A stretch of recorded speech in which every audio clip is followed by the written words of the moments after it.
We get to Nina Parikh, Director of Mississippi Film Office. Nina, good morning. How are you? It's good to have you. Good Thank morning. you, How are you?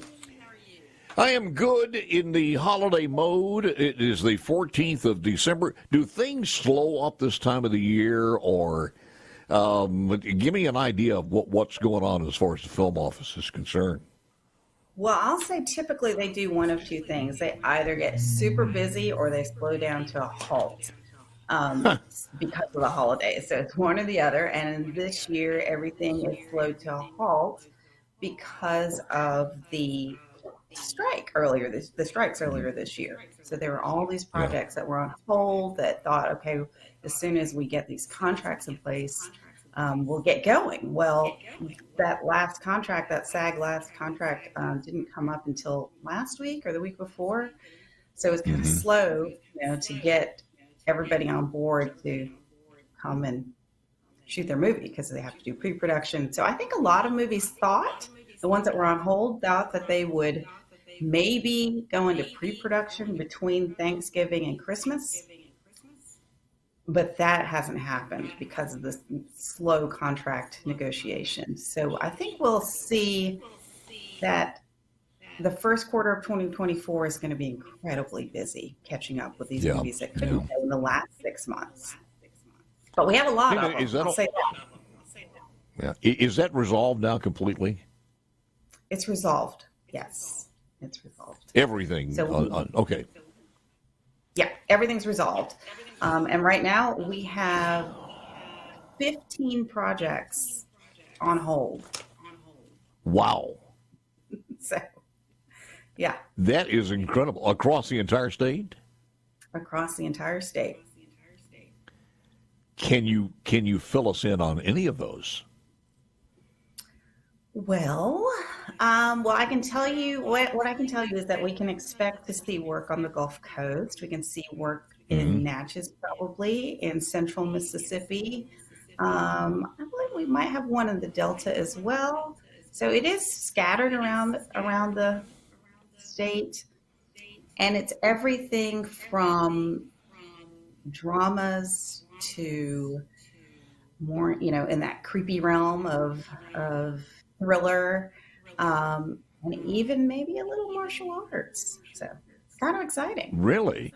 How about that? Yeah. Is most of that going to be as far as movies or television series or what? Those are all movies. We do have we're talking to some series, so I hope those will come to fruition, but they haven't happened yet. Wait a minute. You got to give me an idea what we're talking about, because we've had so many different ones. We've hunted crocodiles in the state of Mississippi in the southern part, along with Louisiana. We've had jousting in the capital city area. We've had dancing in the capital city area. I mean, there's a lot of these things that we've done. What are they talking about now as far as the series is concerned? Well, there are a number of things, but I think that there are some local producers that are talking about some things. There are a number of historical stories that I think might be recounted in some of these series work, so that's exciting. Yeah. There's also, you might have seen this on the news, there's a local producer that has a pilot that he's been shooting called The Warrant Unit, and it's a drama, a police drama in the Jackson area. So we hope that will come to fruition. So yeah, there's quite the range of projects. And I love the fact that, once upon a time, we were a place that hosted movies that were about Mississippi, that were about the South. And that was pretty much it, right? Yeah. We have everything looking at us now, which is so exciting. They're coming, of course, because financially it makes a lot of sense for them to be here. But we also have a diversity of locations all over the state. And we have people that want to work on these things and communities that want to support productions. So it's a real exciting time to host films in Mississippi and to be a part of the film office and serve the state in this way, because we get to do such a diverse range of work and welcome so many different types of projects to the state. I think one of our greatest attributes here in the state of Mississippi is because we overperform to their expectations. They've heard, when they come in the first time, they've heard so many different things. Like, first of all, they look down and says, well, first thing I see is they do have shoes on, but, and then they're so blown away by that. Now, the second time they understand what's going on, so we have to perform because that expectation is already gone. They've hit the reality, and most of the time, as far as the people, they're so kind to them, and I just think 2024 is going to be a record year. I think so too. Hey, are you on Instagram? Do you check things on Instagram? Because I just saw something No, I don't. Should we go there and find out what's going on? You could. We share information there, but I just wanted to share this. Just speaking of meeting or overperforming on expectations, I just happened to see that somebody posted that Andrew McCarthy, the actor, he was in The Breakfast Club and all of these 80s movies that I grew up with, and he apparently was coming through Mississippi on a book tour. He's written some sort of book. I don't know the book, but he stopped. And he posted on Instagram, and he posted pictures from Elvis's birthplace and from Red's Lounge in Clarksdale, and maybe a couple of Roanoke. And he basically said, "Mississippi is not what I expected, and it's so great." So it's really just to say, just a point that it's good to hear that. Nina, that's what I said. We overperform. Yeah, in a good way. It's one of those things I said back when we were talking about would we have casinos or not, and it's been a long time ago. But one of the things about the casinos is that I thought was the advantage, and it was a no-brainer, is that there are no reasons for people to come to Mississippi back. This is post Camille we're talking about. And there was just no reason to come to Mississippi. And when you have a casino, whether it was one or two, we had not envisioned the explosion that we were about to get. But you're going to bring people in for the first time. And man, over the ensuing years, we saw that by the tens of millions of people who had their first trip to the state of Mississippi because of the casinos. And it's just, it's piled on since then. I would love to have taken the guy to several of our museums out there because that's just another addition that a lot of people have no idea. It's true. There are so many hidden gems in Mississippi. The film office is part of Visit Mississippi, so I have had over the last 25 years the opportunity to learn the state, not just through a film eye, but through a tourism eye. And our partners across the state are incredible, and we have assets everywhere. Just unexpected things all over the state, and it helps us certainly in the film office to be able to go to those real locations for movies, so that they can make their movies, but then also have things for these visiting filmmakers to do while they're here in the state, and they love it. We can bring them to Issaquena County. Yeah, Issaquena County. We've had a movie there. Yeah, we've had a movie there. It's been good. Yeah, and we need them there now for sure. It'd be a perfect place if you don't want any citizens interrupting you. Issaquena County would be perfect. I mean, so even that 650 people who live there are occupied one way or the other, so you wouldn't have too much of a problem. Has there ever been a Christmas movie that was filmed during December? No, there hasn't been one filmed in December. They're all filmed in the summer. The summer. Yes. And I'm so glad that you brought that up, because we had one that filmed over this past summer called How the Gringo Stole Christmas. And George Lopez. How the Gringo Stole Christmas. Who? George Lopez. Yes, I've seen the trailer. I thought I saw the trailer on that. Yes. Or is it out? Yeah, right I now. think I did. It's been streaming, and I think it's like one of the top 10 streamed movies right now. But we're going to do special streaming. Hold on. Tell me more about this, and again, where it was filmed, a little bit about that when we come back with Nina Parikh. Okay. I didn't realize it was filmed there. She's director of the Mississippi Film Office, with one of the busiest times of the year forthcoming, as she mentioned. And we'll talk more with Nina coming up in just a second. Morning, my friends. Nina Parikh is with us, director of Mississippi Film Office. We do not have crocodiles in Mississippi, dude. Only alligators. Crocodiles are in Australia. Jay from the Res. Jay, you are absolutely right. It was a faux pas on my part. I'm so sorry about that. But that said, we do have crocodiles in the United States of America. Did you realize that? They're in warm areas. And I think the only place we have is in the southern regions of Florida, and they intermix with some crocodiles there. And I'm glad we don't, because they have a bad attitude. It's just the crocodiles they just are not nice to people. We have friendly alligators. Yes, we have. I mean, ours. They will put up a lot more. It's almost like the Africanized bees to regular honeybees. They just have a bad attitude as far as crocodiles are concerned. I want to hear more about this George Lopez. Where was that filmed? That was filmed in the Jackson metro area. So they were at Belhaven University. They were in the Fondren area. So they were all over central Mississippi. Now, this is one of those movies where they're not trying to be Mississippi. They're not even trying to be the South. This movie takes place in Los Angeles. So you will see some Los Angeles cityscapes, but then when you go like to the house or the interiors of places, those were all filmed in Mississippi. So you'll see there are probably people around town that got their picture taken with George Lopez. I'm sure those pictures will pop up on social media at some point. Yes. But it was here for a little while over the summer, and the movie's out, and it's doing great. It's one of the top 10 movies that's streaming right now. And we're going to do a special screening of it on Monday, the 18th, at the newly refurbished Flowood Theater, which used to be the Regal Theater, but it's now the Legacy Theater. So that's at 7:00 on Monday. So if people want to come see it on a big screen rather than your screen in your living room, you can come on out.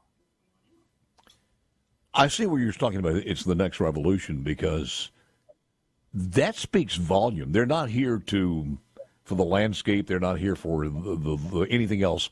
But so they could have picked anywhere, right? Since it was supposed to be in Las Vegas, in Los Angeles. But that is a testament to the film office and also where we've progressed here. So I see what the meaning is behind that. Yeah. Yeah, it's a big deal. We've had 4 Christmas movies here in the state. Actually, the first one was Christmas. It was Mississippi based because it was called Christmas in Mississippi. So they claimed us. That was in Gulfport, and they still play that on, I think, Hallmark. So people come to. They have this big light extravaganza down in Gulfport. So people are coming down because of that movie for that. And then we had another one called Every Time a Bell Rings from the same producer, and that filmed in Natchez. And they also called it Natchez. And so it becomes a tourist draw too, because they name the different cafes and restaurants and all these places that you can actually go visit. And then he followed that up with one called A New Orleans Noel, which he also filmed in Natchez. But it was supposed to be New Orleans. So you'll see a bit of New Orleans, but then you'll see a whole lot of Natchez. How about that? That's neat that we're able to be able to mimic our neighbors, but also those across the country. Well, and we can't do a program without continuing to tell the story about what Hometown and that very, very successful series means to the entire state. Oh, it's changed Laurel in that part of the state significantly, but really the whole state, I would say. They're filming season 8 now.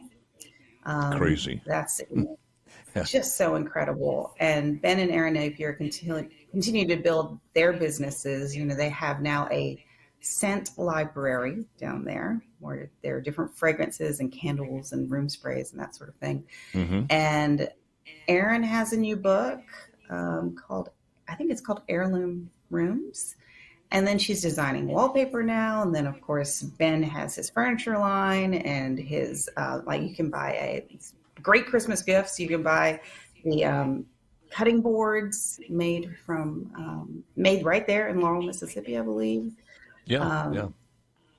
So they're building community. You know, yes, they make the show, but they're building community. They're building jobs down there. It's economic development in the biggest way, and most, for me, it seems really fulfilling because it is homegrown across the board. They live there, they work there, they're building companies, they're employing people there, and they're also bringing tourists to Mississippi. I don't know when the last time you've been to Laurel is, but if you go there now, you will see license plates from all over the country. Sometimes it's hard to find parking. Every building is filled with a business, which is very cool. And, so you can have a meal, you can shop. There's entertainment. So it's a booming little small town. And I think people that watch Hometown, they feel really good about being an American. Like this is a very American, small town America story that they're telling on Hometown, and I think that just makes people feel really great. And they embrace their hometowns, and I hope that it's infectious across the country. Oh, I think it is, and so many people in the state of Mississippi are proud to have them, and they represent the state in a fantastic way.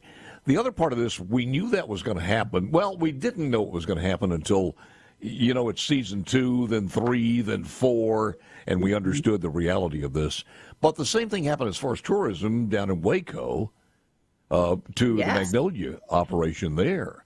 And nobody thought it would come anywhere close to replicating that because there's so many different varieties of that show on that channel and other channels, but this one just stood out, and it's got longevity, and it's incredible, and it seems like the previous year plays into this year, and the tourism. I don't know can you actually track how many people are coming specifically for that? And I think a lot of times what you have is people who may be going from New Orleans to back to Atlanta or something. Any way that they could take a quick diversion and make that part of it is part of the trip, and they leave some money in town and in the state, and we appreciate that.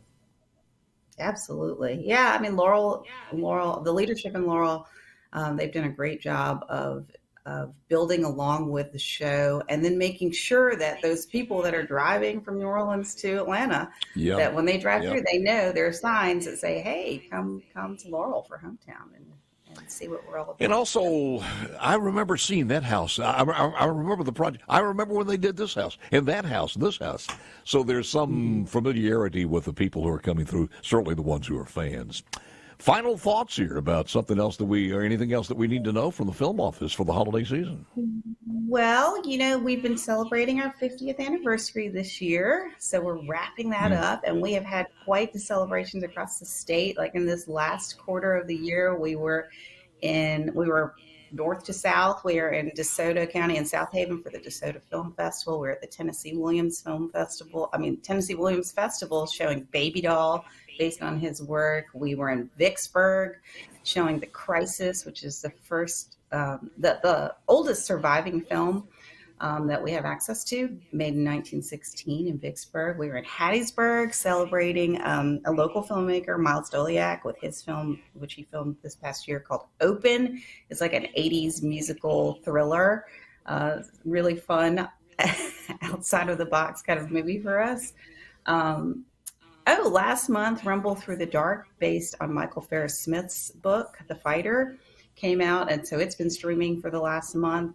It's been a spectacular year. Also, I want to say this: All Dirt Roads, which filmed last year in Mississippi, in central Mississippi, it opened at Sundance January 2023, and now you get all these the best of lists that are coming out.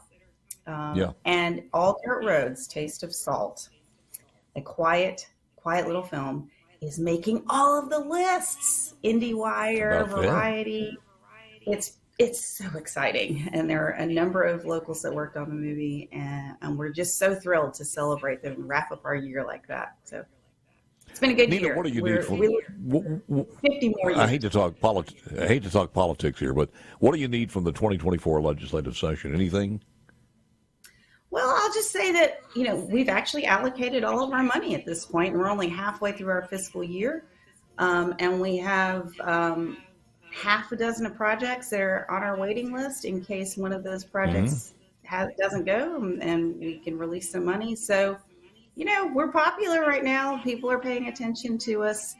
So the more the merrier. I think we're busy. Well, and we can do us a favor if you need a microphone on that one and a voice when it comes time. We're talking about the pocketbook and the budgets and everything. Call us and we'll be glad to make your case for you because you guys are doing a great job. We appreciate Merry Christmas, Happy New Year. Thank you so very much. Go ahead. Same to you. Thanks, Paul. Got it. Thank you, ma'am.